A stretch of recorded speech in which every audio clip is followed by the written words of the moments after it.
Hello guys, I am here today we discuss about legal studies unit 3 जिसका हम second part करने वाले हैं 3.2। तो वीडियो शुरू करने से पहले वीडियो को लाइक, चैनल को सब्सक्राइब और साथ ही बेल आइकन पे क्लिक कर दीजिएगा ताकि हम आने वाली वीडियो को सबसे पहले देख सकें। चलिए शुरू करते हैं। परिचय। टोर्ट का कानून नागरिक कानून का एक महत्वपूर्ण भाग है।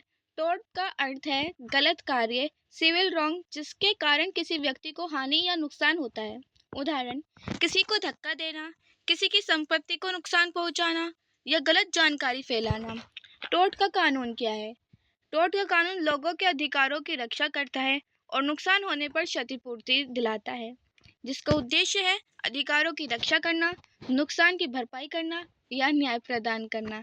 इससे लोगों के अधिकारों की रक्षा होती है और नुकसान की भरपाई भी हो जाती है और न्याय मिलता है लोगों को। टोर्ट और अनुबंध उल्लंघन के बीच क्या अंतर है?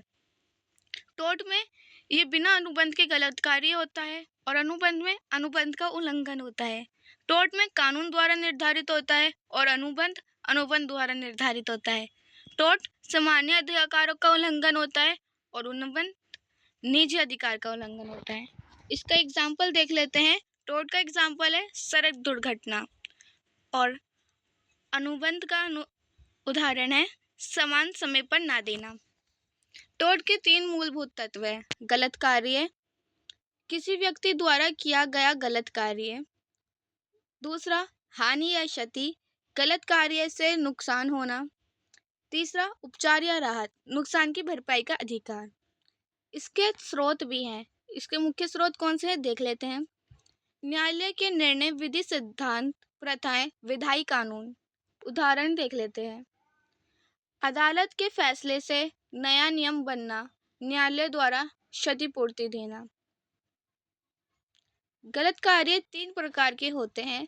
जानबूझकर किया गया कार्य, लापरवाही से किया गया कार्य या सख्त उत्तरदायित्व, जिसे स्ट्रिक्ट लायबिलिटी कहते हैं। जानबूझकर किए गए कार्य के कुछ टाइप्स देख लेते हैं। जैसे कि पहला है बैटरी, जानबूझकर किसी को शारीरिक नुकसान पहुंचाना, यानी आपको पता है आप जो कर रहे हो उससे सामने वाले को नुकसान होगा, यदि आप वो तब भी करते हैं तो ये इस श्रेणी में आता है। असोल्ट, किसी को नुकसान पहुंचाने की धमकी देना, यानी अगर आप सामने वाले को धमकी देते हैं कि हम तुम्हें मार देंगे या इसी तरीके से कोई भी धमकी देते हैं तो वो इस श्रेणी में आते हैं। तीसरा, फॉल इम्प्रिजनमेंट यानी झूठी कारावास, किसी को गलत का तरीके से रोकना, यानी किसी की गलती नहीं है उसे फिर भी कैदी बना के रखना, उसे कैद में रखना, वो इस श्रेणी में आता है। अनलॉफुल हरेसमेंट, अवैध उत्पीड़न, किसी को परेशान करना, यानी किसी भी व्यक्ति का किसी भी प्रकार का शोषण करना, उसे परेशान करना, उत्पीड़न करना, वो इस श्रेणी में आते हैं।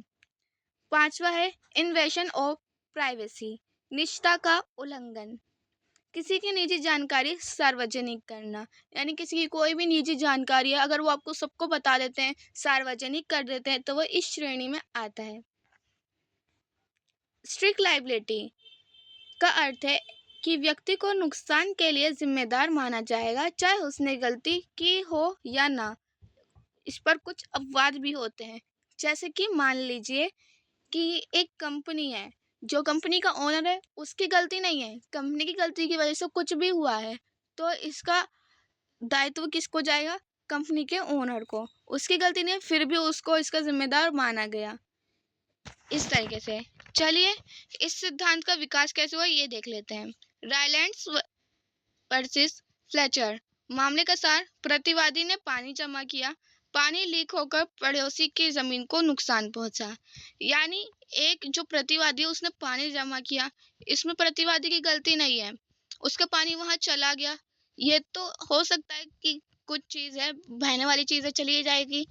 अब पर दूसरे को तो इसका नुकसान हुआ तो इसका उसको पूर्ण दायित्व माना जाएगा, यानी उसकी पूरी जिम्मेदारी होगी कि उसका पानी उसकी जमीन पे गया और उसकी जमीन खराब हो गई।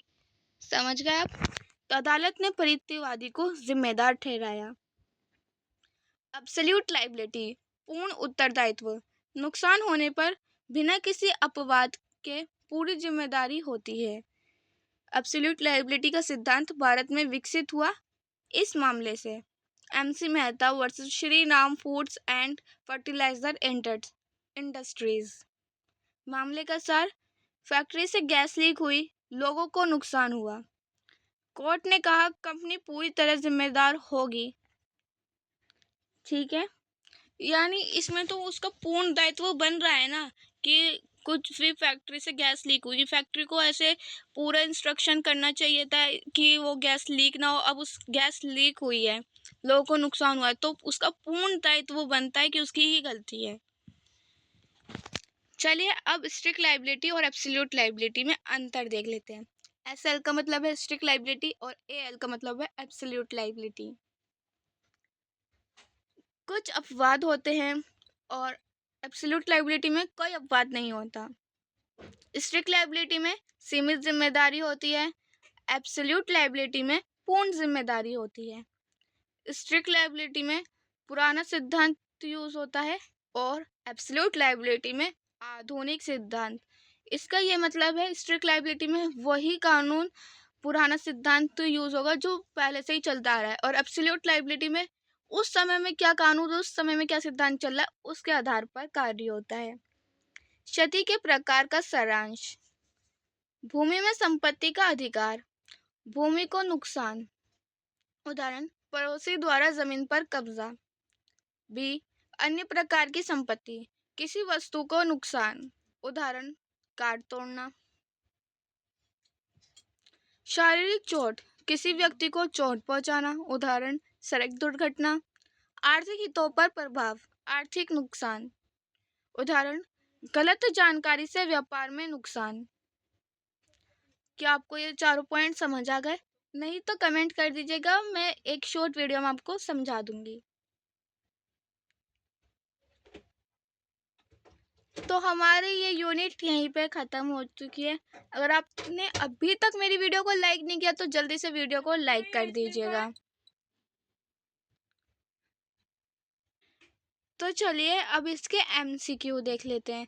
हर MCQ के जवाब देने के लिए आपको 5 सेकंड मिलेंगे।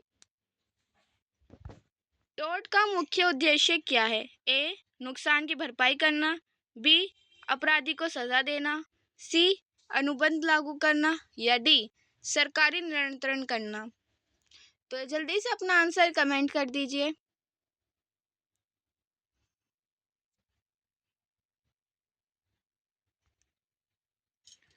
तो इसका आंसर है A, नुकसान की भरपाई करना।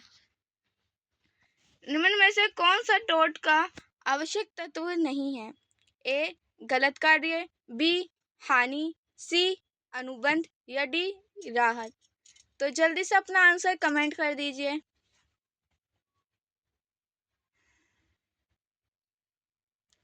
तो इसका आंसर है C, अनुबंध। चलिए तीसरा देखते हैं। निम्न में से कौन सा जानबूझकर किया गया टोर्ट है? A, battery. B, assault.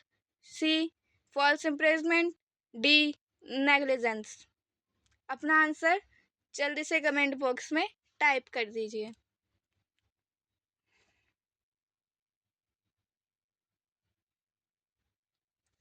तो इसका आंसर है D, नेग्लिजेंस। फोर्थ देखते हैं, स्ट्रिक्ट लायबिलिटी का सिद्धांत किस मामले में विकसित हुआ? A, MC Mehta case. B, Donoghue versus Stephenson. C, Rylands versus Fletchers. या D, केशवानंद भारती केस।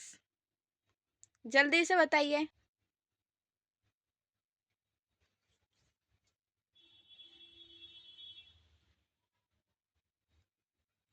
तो इसका आंसर है D, रेलैंड्स वर्सेस फ्लेचर। पांचवा देख लेते हैं, एब्सोल्यूट लायबिलिटी का सिद्धांत किस मामले में विकसित हुआ? A, Rylands versus Fletcher. B, MC Mehta versus Shriram.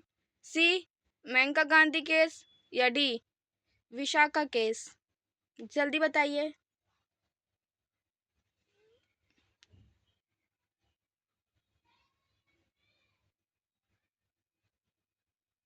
तो इसका आंसर है B, MC Mehta versus Shri Ram.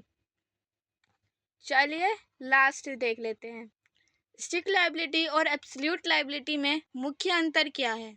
ए स्ट्रिक्ट लायबिलिटी में अपवाद होते हैं, बी एब्सोल्यूट लायबिलिटी में अपवाद होते हैं, सी स्ट्रिक्ट लायबिलिटी में अपवाद नहीं होते, डी दोनों समान हैं। जल्दी बताइए इसका क्या आंसर होगा।